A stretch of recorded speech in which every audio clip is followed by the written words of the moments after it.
In this video, I'm going to go over what you'll need in a lash extension kit so you can complete a full set of lashes, how to prep your products and tools, or how to get them organised and ready for your lash extension treatment. Also, I'm going to go over who shouldn't have eyelash extensions. So in the beauty industry, it's called a contraindication.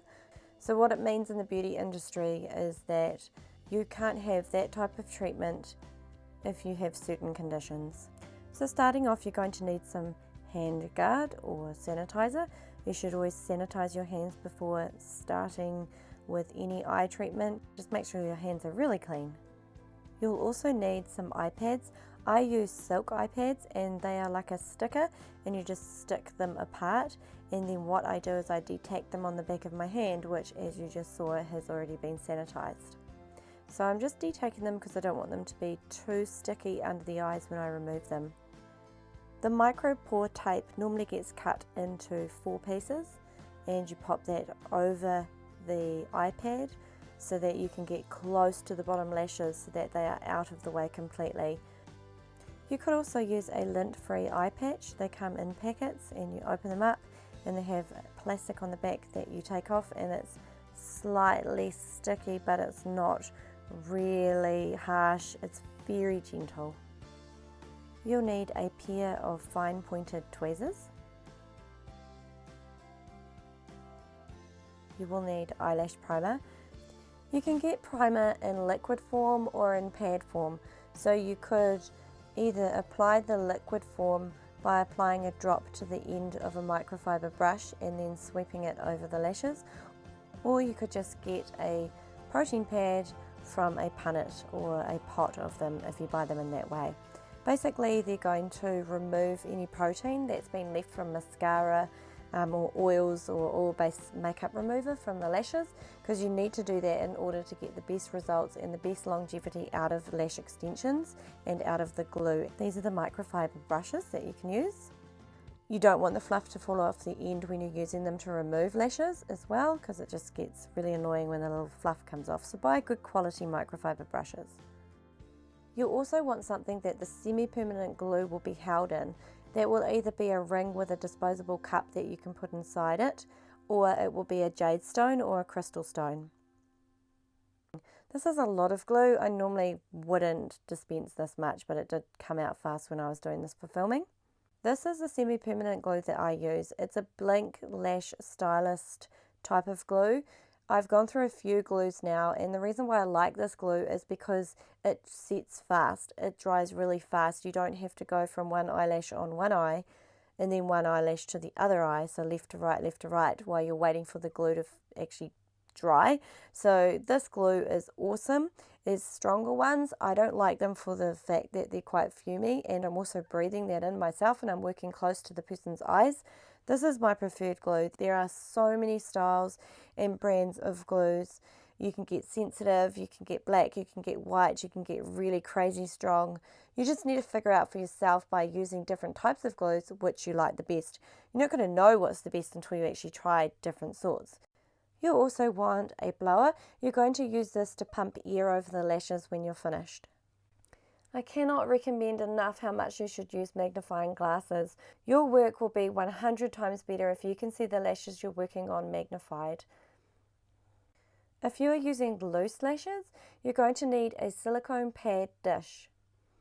Don't use a sponge. When you press down on the loose lash, it's going to bounce back up and flick halfway across the sponge, and it's going to be the most frustrating thing ever.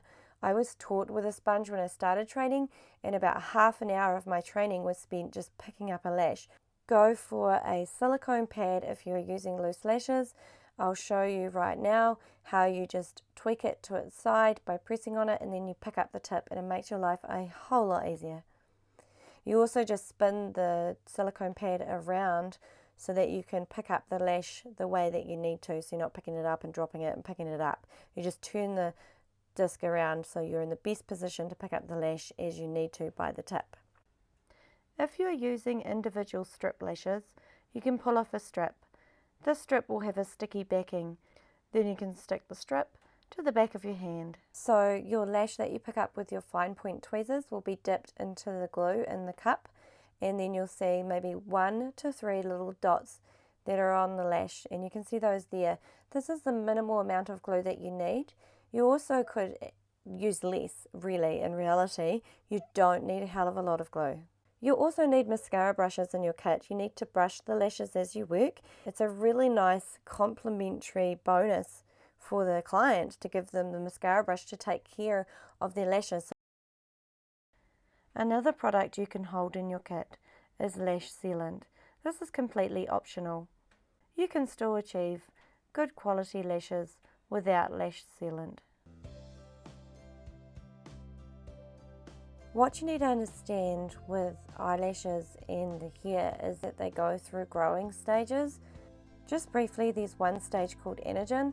This is when it's an active growing stage or phase.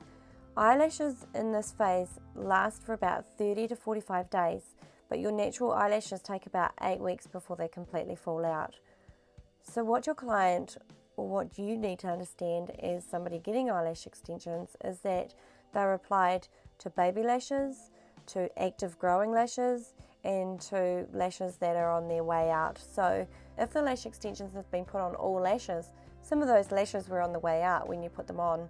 So a full set is going to look really full for a good couple of weeks, and then it's going to start shedding naturally, and in that case the client's going to feel like they're not as full, and they'd never really get more than a couple of months before all of their lashes should have gone through the growing stage.